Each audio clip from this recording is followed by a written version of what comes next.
Welcome to my top 10 strongest characters in One Punch Man list. For some characters, I will be using their webcomic peaks and scaling them according to narrative and statements.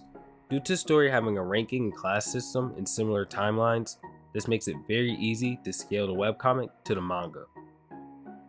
This list will heavily favor speed and unfavor those who place conditions on opponents in fights, especially since speedsters seem to be held back from fights until stakes and power levels become very high. This displays to the audience that speed in this series matters most out of any stat. Matchup versatility is also important here. And last but not least, feel free to post your lists and thoughts about mine in the comments below. These are all of my opinions, and I don't expect anybody and everybody who sees this list to have the same opinion. Honorable mentions being Bang, Bomb, Psycho Orochi, Ninja Village Leader, Metal Knight, and Evil Natural Ocean, with Sage Centipede being the biggest runner-up. Now as for Sage Centipede, I believe that all of the characters on the list could defeat him, especially in normal conditions without having to protect anybody like Garou and Bat had to. As Metal Bat at his peak was able to shatter Sage's exoskeleton, all of these other characters should be able to as well. You also have to consider that he was only able to tag Garou while having the assistance of Evil Natural Ocean. Also, a lot of characters that can fight against Sage Centipede have the speed to keep up with him, whereas most of this list speed blitzes the rest of the cast. Starting off at number 10, Genos. Genos is the deuteragonist of One Punch Man, who goes under the moniker of Demon Cyborg. Being a 19-year-old cyborg who's a disciple of the protagonist Saitama, Genos throughout all of One Punch Man has been handed L's left and right.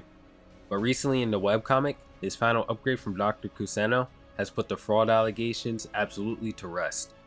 Genos is so powerful now that I don't feel the need to justify it, as after the Supreme Hero arc, Genos was able to single-handedly and quickly solo 3 dragon-level monsters at once, then overcome the fusion of these 3 dragon-level monsters right after. Then after defeating this 3 dragon-level monster fusion, he gains a final upgrade from Dr. Kuseno. And the first time we see Genos with this upgrade, he's able to completely decimate a dragon level threat with lightning speed and nothing but his bare hands.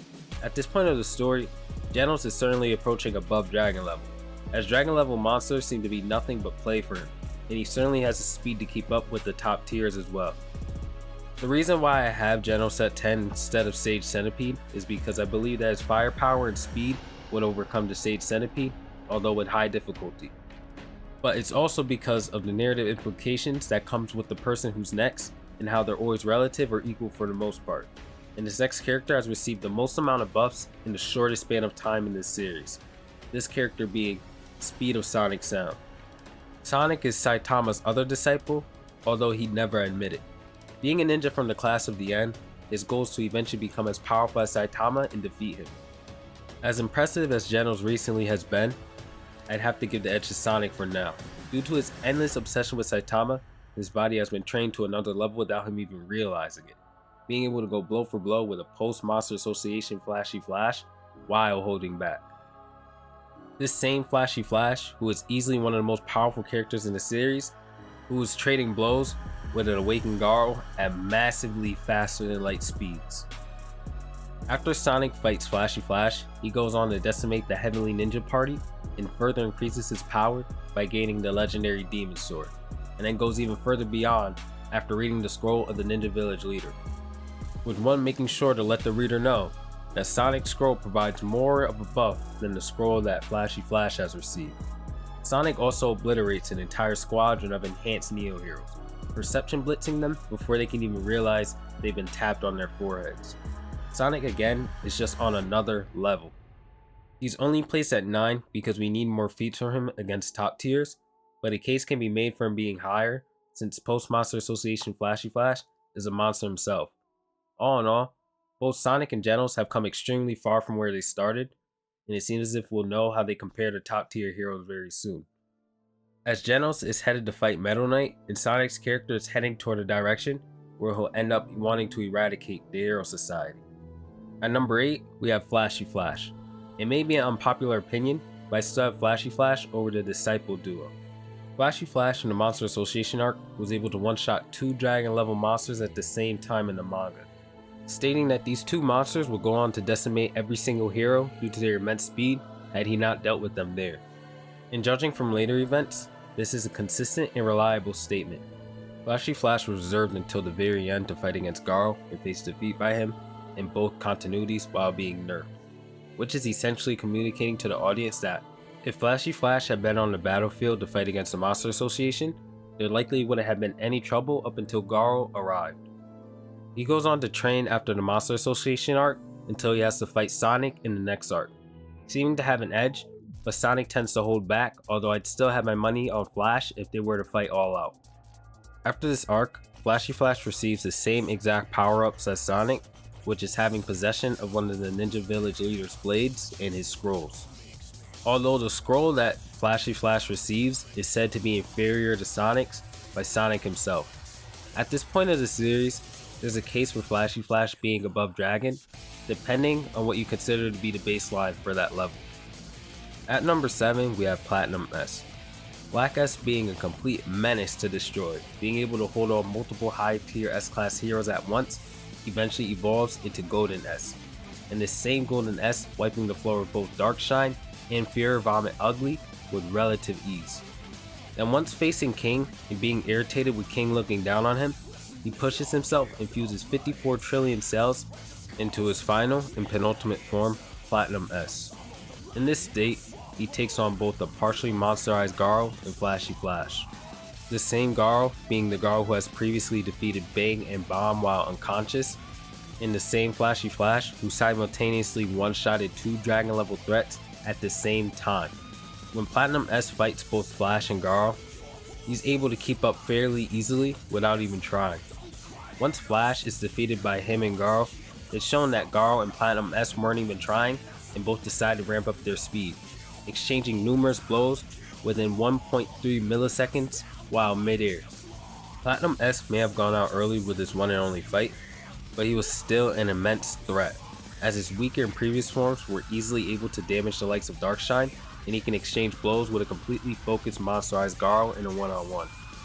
Honestly though, the only thing that places him this high is his speed, as he's the only fully natural monster who can seemingly go beyond Flashy Flash's speed with relative ease, creating a constellation in milliseconds while fighting Garou, whereas Psycho Orochi's speed isn't anywhere as close to impressive.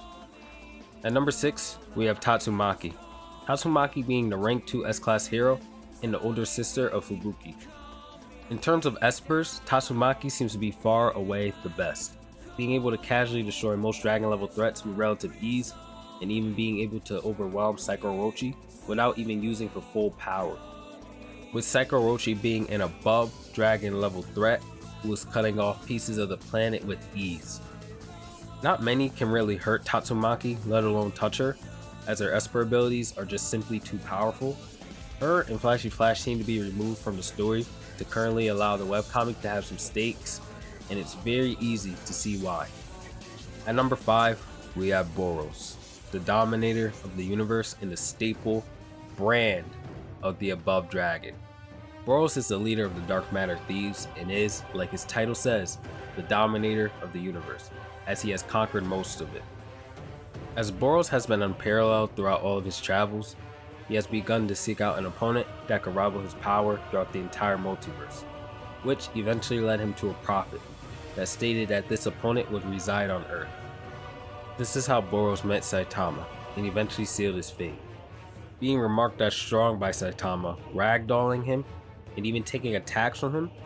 Boros' feats puts him above anybody else below him on this list easily, taking Saitama to the moon, moving so fast that everything he touches melts on contact, and being able to wipe out all of humanity with a single attack.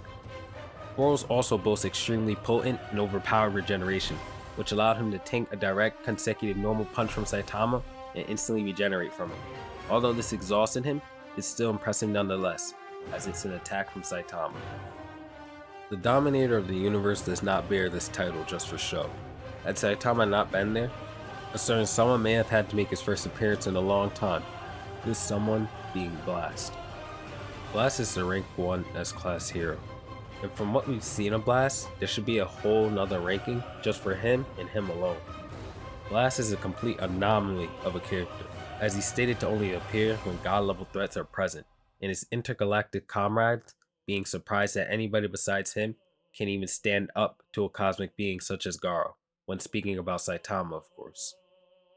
Blast was also able to perception blitz a max speed flashy flash, completely dominate a cosmic Fear Garou without even being touched by him once, and cursed by God, as he's been fighting God for an extremely long time before the events of the series.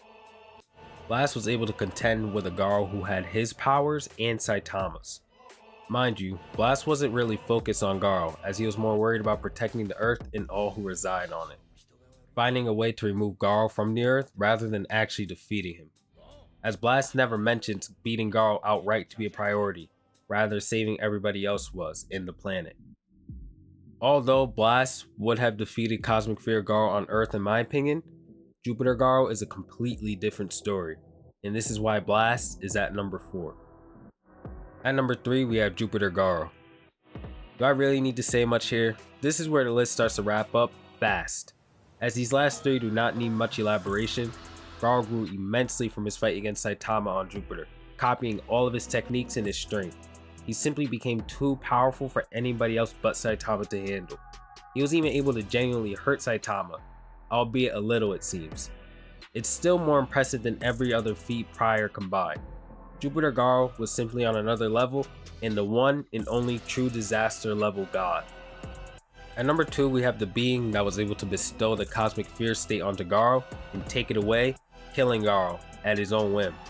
Being able to create dragon level monsters at the snap of his fingers, Blast being reserved to only appear when a being that can approach the level of this being that is referred to as God.